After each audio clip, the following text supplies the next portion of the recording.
Prólogo. Este maldito celular, enfado da produtividade, uma praga de bips e vibrações. Um dispositivo sem alma e com fome insaciável de energia. Conjurador de truques digitais. Pulseira de vigilância. Poço de dinheiro. Inescapável roteador de trabalho. Ditador. Armadilha. Inimigo. Mas também é meu incansável assistente pessoal, companheiro de viagem insubstituível e minha forma de conexão ultra rápida com meus amigos e familiares. Tela de realidade virtual. Dispositivo de jogos. Lastro para a vida diária. É meu amigo inteligente, meu alerta e colaborador sempre a postos. Este bendito celular. Meu telefone é uma janela para o que é inútil para o útil, para o que é artificial e também para o que é autêntico. Algumas vezes, sinto que meu telefone é um vampiro digital, sugando todo o meu tempo e toda a minha vida. Outras vezes sinto-me como um centauro cibernético, parte humana, parte digital, à medida que meu telefone e eu vamos nos fundindo perfeitamente em um complexo conjunto de ritmos e rotinas. iPhone 1.0. Steve Jobs, o mago da tecnologia, apresentou o iPhone na Macworld Expo, em 9 de janeiro de 2007, como um gigante de 3,5 polegadas com tela de alta resolução, que não exigia teclado físico ou caneta. Ao contrário dos desajeitados celulares de até então, ele anunciou: vamos usar o melhor dispositivo de seleção que existe no mundo todo. Vamos usar um dispositivo com o qual todos nós nascemos, e nascemos com 10 deles. Vamos usar nossos dados. Desse momento em diante, a magia da tecnologia multitoque introduziria reconhecimento de toque altamente preciso com um dispositivo de bolso, trazendo o homem para uma proximidade mais íntima com sua tecnologia computacional, de uma forma jamais vista. Quando, mais tarde, Jobs anunciou, como um elemento adicional, você agora poderá tocar sua música, a magnitude da declaração foi mística demais para ser compreendida naquele momento. A Apple lançou oficialmente o primeiro iPhone em 29 de junho de 2007, e eu comprei um no outono desse mesmo ano. Fiquei maravilhado com a tecnologia dentro daquele telefone portátil reluzente, um sistema operacional legítimo de computador, um iPod recém-projetado para minha música, um mecanismo rápido de enviar mensagem para amigos, um vídeo de alta definição combinado com um novo navegador móvel para preservar a visualização da web, um acelerômetro para monitorar como toco, giro e inclino meu telefone, tudo em uma tela com controles táteis intuitivos guiados por movimentos de tocar, deslizar e ampliar. Em uma viagem de carro, poucos dias após a sagrada aquisição, fui para a parte externa de uma área de descanso em um estado de Iowa cheio de neve, desbloqueei meu novo iPhone e respondi meu primeiro e-mail bem no meio do campo. Sem precisar de fios, sem esforço, e fiquei viciado, assim como milhões de outras pessoas. Em 10 anos, quase 1 bilhão de iPhones foram vendidos.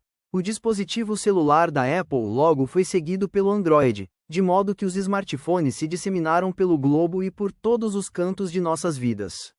Nós agora verificamos nossos celulares a cada 4,3 minutos de todo o nosso tempo acordados. Ao quadrado, desde que comprei meu primeiro iPhone, tenho um celular ao meu alcance 24 horas por dia.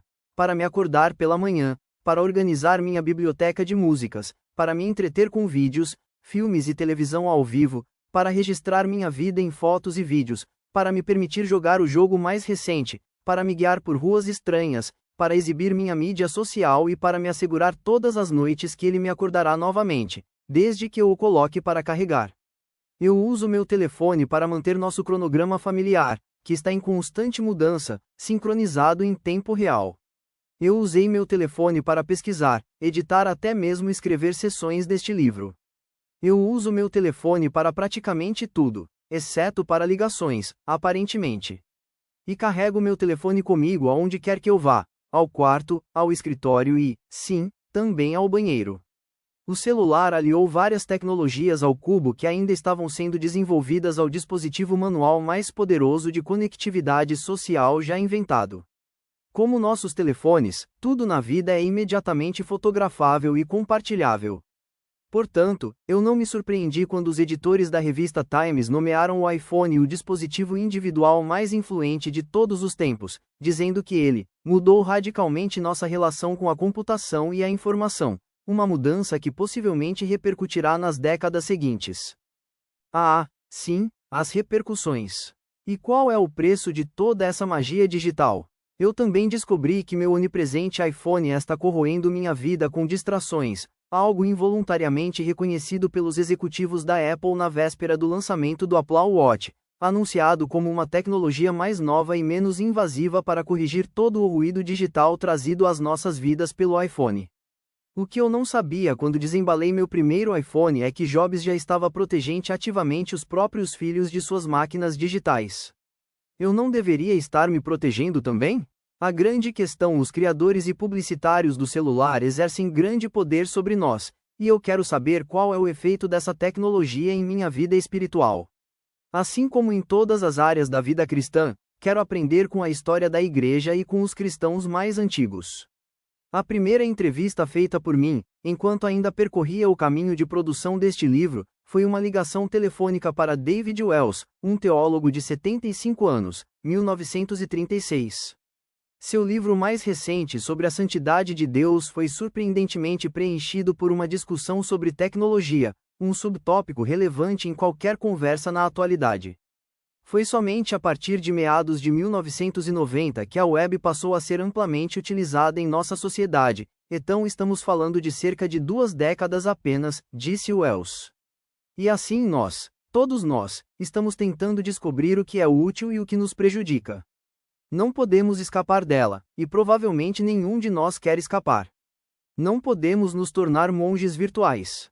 Para minha surpresa, Wells pareceu pessoalmente familiarizado com as tentações. Não há dúvidas de que a vida se torna muito mais distraída, porque recebemos notificações, bips e mensagens de texto. Estamos, de fato, vivendo com um universo paralelo e virtual, um universo que pode ocupar todo o tempo que temos. O que acontece conosco quando somos constantemente estimulados, ou melhor, quando ficamos quase viciados ao estímulo visual constante? O que isso está fazendo conosco? Essa é a grande questão. O Wells está absolutamente correto. Nossos telefones são variáveis constantes, sempre mudando e transformando novos comportamentos em nós. Muitos anos atrás, Jacques Ellul, 1912 a 1994, nos alertou, de maneira profética, do perigo da era tecnológica, escrevendo que a imprevisibilidade é uma das características gerais do progresso tecnológico. A imprevisibilidade da era tecnológica carrega consigo certo nível de insegurança inabalável que nos conduz para longe de uma resposta à pergunta de Wells. Não sabemos o que nossos celulares estão nos causando, mas estamos passando por mudanças, e isso é nítido. Depois enviei um e-mail a Oliver O'Donovan, 1945, um especialista em ética cristã de 71 anos da Escócia, para lhe perguntar se tecnologia de comunicação digital. As comunicações eletrônicas são uma questão mais direcionada à geração mais jovem do que a mim, admitiu. São eles que têm de aprender a compreender os poderes e as ameaças que elas incorporam, em parte por meio de tentativa e erro, mas também, e muito importante, lembrando-se do que era mais importante antes da revolução das comunicações tomar conta de tudo. Nunca ninguém teve de aprender isso antes, disse ele sobre as questões que agora encaramos. Ninguém é capaz de ensinar a tal respeito a essa nova geração. É um enorme desafio para a inteligência consciente, entregue exclusivamente a eles. O perigo que enfrentam, naturalmente, é que as ferramentas definem a pauta. Uma ferramenta de comunicação é uma ferramenta para comunicar alguma coisa. Em seguida, ele repetiu a indagação de Wells: as mídias não ficam simplesmente por aí de forma passiva, à espera de que nos juntemos a elas e encontremos nelas alguma utilidade para algum projeto que temos em mente. Elas nos dizem o que fazer e, de forma mais significativa, o que devemos querer fazer. Há um fluxo na maré e, se não soubermos nadar, seremos carregados por ela. Vejo alguém fazer algo e logo quero fazer a mesma coisa. Então eu esqueço o que quer que seja que achei que gostaria de fazer. O'Donovan concluiu a entrevista com um impressionante aviso: essa geração tem uma tarefa ímpar. A de discernir para o que os novos meios de comunicação são realmente bons e, também, para o que eles não são bons. Caso falhem, as gerações posteriores pagarão o preço. Minhas tensões: eu queria escrever este livro dialogando com os anciões da igreja, mas minhas perguntas ao Wells e O'Donovan ricochetearam uma pergunta diretamente para mim. Como nós, aqueles que estão mais familiarizados com celulares, podemos dar nosso melhor para nos aprofundarmos nas respectivas consequências. Eu também me vejo em uma situação complicada, tendo de me perguntar de que maneira meu telefone está me transformando, ao mesmo tempo que trabalho online em tempo integral e tento aproveitar minhas habilidades e experiências para cativar a atenção de um público virtual. E, à medida que o universo online está cada vez mais se globalizando, novas oportunidades para o Evangelho também estão sendo abertas. De modo geral, o poder da era digital para agrupar a inteligência humana e os dados reais não tem precedentes. A Wikipédia é apenas um exemplo do que está por vir. Oportunidades inigualáveis são agora dadas a todo cristão para um ministério online. Hoje, nossos mais proeminentes pregadores podem alcançar centenas de milhares de pessoas por meio das mídias sociais. Até mesmo o cristão mais comum pode falar para uma audiência imediata de 200 ou 300 amigos no Facebook, um alcance sem precedentes na história humana. Dessa forma, eu sinto o cerco se fechando. Quero me tornar hábil em atrair atenção online, para Cristo, mas também quero fazer perguntas críticas sobre meus próprios impulsos, hábitos e suposições em relação ao meu telefone. Minha intenção: este livro sobre celulares poderia facilmente tornar-se mais grosso que uma lista telefônica. Então, para mantê-lo pequeno, vou abordar apenas o que é essencial e navegar com cuidado e concisão.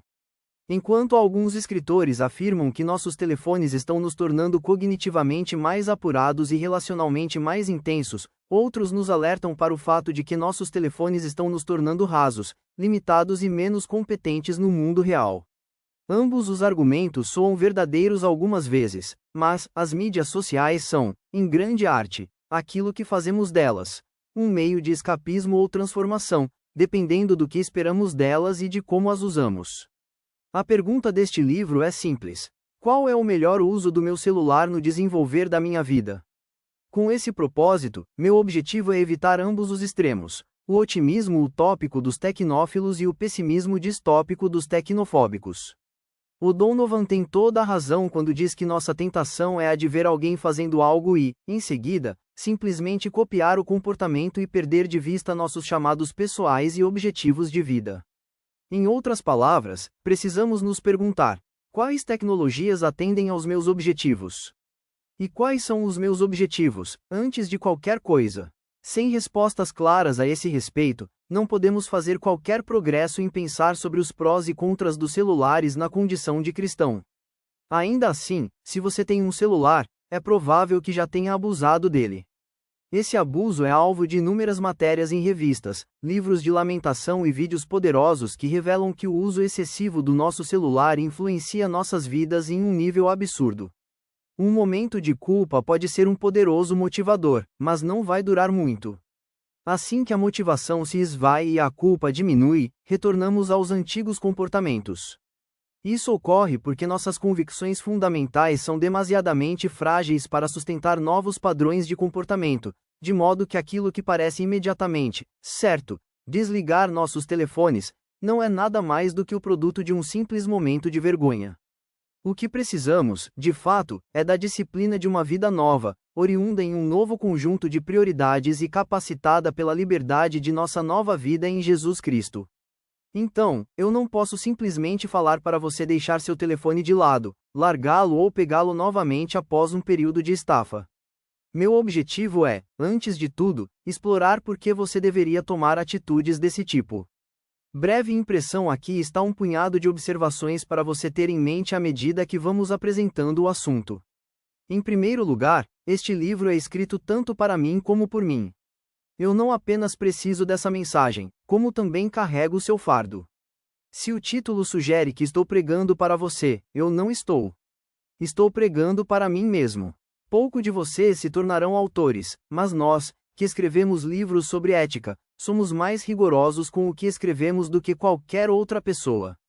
Em segundo lugar, para manter o título deste livro curto, deixei implícito que tudo o que está nele é relevante para cada um dos leitores.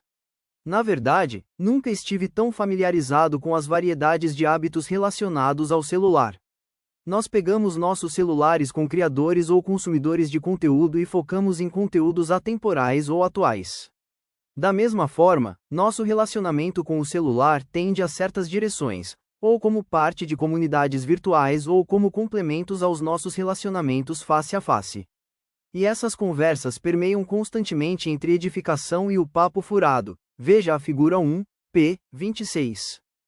Todos nós transitamos constantemente entre essas categorias, e cada tendência apresenta seus próprios pontos fortes e fracos, a serem abordados nas páginas seguintes.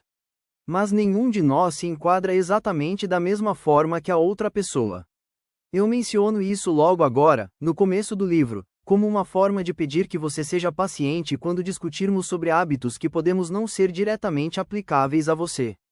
Criador X, consumidor temporal X, atemporal, vida real aplicada X, comunidade virtual, investidora. Edificação X, papo furado. Figura 1. Relacionamentos e hábitos relacionados ao celular. Em terceiro lugar, este livro não é anticelular. Ele foi escrito para pessoas que, como eu, se beneficiam do uso do celular e o usam diariamente. Provavelmente vocês vão ouvir a respeito deste livro nas redes sociais em seu celular. E alguns de vocês vão ler o presente conteúdo em seus telefones, publicar citações no Facebook. E isso pelo qual escrevi e de como pretendo passar a mensagem. Em quarto lugar, este livro também não é pró-celular. Eu quero que este livro seja equilibrado, embora o equilíbrio não seja minha principal preocupação. Pouco importa se alcançarei ou não o equilíbrio completo entre pró-celular e anticelular, até mesmo na divisão das sessões, porque sei que no final das contas, os leitores estarão divididos. Ressalto esse ponto previamente com a intenção de falar de forma mais direta aos meus leitores que pretendem rever os padrões com suas vidas, e também para evitar que este livro fique inchado com 1 milhão de condições, ressalvas e qualificações. Prossigo sob a suposição de que todos nós precisamos parar e refletir a respeito de nossos hábitos impulsivos no celular, pois, em uma época em que nossos olhos e corações são capturados pelos mais recente e brilhante dispositivo, precisamos mais autocrítica, e não de menos. Em quinto lugar, já que você está lendo um livro intitulado 12 maneiras como seu celular está transformando você, presumo que provavelmente seja o tipo de leitor que acolhe, corajosamente, essas autocríticas. Por isso, eu o parabenizo. O antigo filósofo Sêneca estava completamente certo quando disse: algumas vezes, seja duro consigo mesmo. Algumas vezes, nem sempre. Em certos momentos importantes da vida, observe-se no espelho do banheiro, aperte bem os olhos e projete pessimismo na pessoa que você vê. Todos nós precisamos de crítica saudável. Mas, se tudo o que você faz é ser duro consigo mesmo, deixe-me dar um alerta. Este livro terá falhado se, ao lê-lo, você apenas passar a se odiar ainda mais, e terá sido bem-sucedido caso o tenha conduzido a desfrutar mais de Cristo. Então, se você se pega facilmente sobrecarregado com culpa e insegurança, eu oro para que este livro ensine e prepare você a desfrutar liberdade na vida, de modo que você prove mais profundamente a infinita alegria que temos em Cristo, deixando as indulgências medíocres para trás ao avistar os prazeres mais profundos e mais satisfatórios no porvir. Em sexto lugar, eu citarei teólogos, filósofos, professores, pastores, papas, não cristãos notáveis e ateístas conhecidos, e a inclusão deles neste livro não é um completo endosso às suas respectivas teologias ou um endosso por atacado às menções adiante de links, aplicativos, livros ou filmes de mafiosos. Por último, como sugere o título, este livro se concentra mais no diagnóstico e na cosmovisão do que na aplicação. Não vamos ignorar aplicações importantes, mas elas serão implícitas genericamente em todo o texto e abordadas especificamente no final. Desejos futuros. O teórico de mídia Marshall McLuhan, 1911 a 1980, lembrou à sua geração que tecnologia é sempre uma extensão do próprio indivíduo. Uma faca é simplesmente uma extensão da minha mão. Meu carro é uma extensão dos meus braços e pés, basicamente nada mais do que o carro do Fred Flintstone. Da mesma forma, meu smartphone amplia as minhas funções cognitivas. Se a roda é uma extensão do pé, e as ferramentas são das mãos, costas e braços, então o eletromagnetismo apresse ser, em suas manifestações tecnológicas, uma extensão de nossos nervos e torna-se, principalmente, um sistema de informações. Marshall McLuhan, entrevista em vídeos, O futuro do homem na era da eletricidade, marshallmcluhanspeaks.com, BBC, 1965. Ao longo do livro, vou distinguir nossas vidas como encarnadas e desencarnada. Tais termos não são tão precisos, mas são palavras úteis para estabelecer contraste. Claro que nós sempre usamos nosso corpo em nossos telefones, nossos olhos, polegares, orelhas, cérebros e até mesmo nossos nervos, para sentir as vibrações. A utilidade dos termos ficará clara mais adiante no livro, quando discutirmos sobre a influência dos telefones em nossa saúde física, algo que com frequência ignoramos. Eles também servirão como um bom contraste para a vida encarnada, termos que uso em referência a cenários nos quais nossas personalidades como um todo, corpo, alma e emoções, é mostrada e usada simultaneamente, como em uma conversa face a face. Os neurônios ativos do meu cérebro são um emaranhado crepitante de impulsos elétricos dentro do crânio, e meus pensamentos vividos são como uma tempestade no Kansas. Essa pequena tempestade elétrica no espaço microscópico do meu sistema nervoso estende-se naturalmente aos meus polegares para criar minúsculas fagulhas digitais e eletricidade dentro do meu telefone, que são emitidas por ondas de rádio para o mundo inteiro. Isso significa que meu telefone ocupa um lugar no tempo e no espaço, fora do meu corpo, espaço no qual posso projetar meus relacionamentos, meus anseios e o escopo completo da consciência de minha existência. Na verdade, segure a palavra desejo em frente a um espelho, e você poderá ler o Gesed, que é o nome do espelho mágico nos livros do Harry Potter. No antigo espelho de Gesed, você verá os mais profundos desejos do coração revelados em imagens vívidas. As telas brilhantes de nossos celulares fazem o mesmo. Por demasiadas vezes, meu telefone não expõe os santos desejos do que eu sei que deveria querer, nem o que eu acho que quero, muito menos o que eu quero que você pense que eu quero. A tela do meu telefone divulga em pixels precisos como uma navalha o que meu coração realmente quer. A tela brilhante do meu telefone projeta aos meus próprios olhos os desejos e as afeições que habitam nos recantos mais abstratos do meu coração e da minha alma, os quais encontram expressão visível em pixels de imagens, vídeos e textos, para que eu veja, consuma, digite e compartilhe. Isso significa que tudo o que acontece no meu celular, especialmente sob o disfarce de anonimato, e o que verdadeiramente habita em meu coração, refletindo aos meus olhos em pixels coloridos. Honestamente, isso pode explicar até mesmo as senhas. Acessar um telefone é dar uma espiada no interior da alma de outra pessoa. Temos muita vergonha de que outras pessoas vejam o que clicamos, olhamos e procuramos online. O que poderia ser mais inquietante? Se formos honestos o suficiente para enfrentar nossos hábitos no smartphone, e se usarmos as páginas a seguir como um convite à comunhão com Deus, podemos esperar encontrar graça para nossos fracassos virtuais e para nosso futuro digital. Deus nos ama profundamente, e Ele está ansioso para nos dar tudo aquilo de que precisamos na era digital. O sangue derramado por seu Filho é prova disso. Precisamos de sua graça quando avaliamos o lugar que os celulares devem ocupar, os prós e os contras, na trajetória de nossas vidas eternas. Se formos complacentes, não só sofreremos agora, como também as gerações futuras pagarão o preço.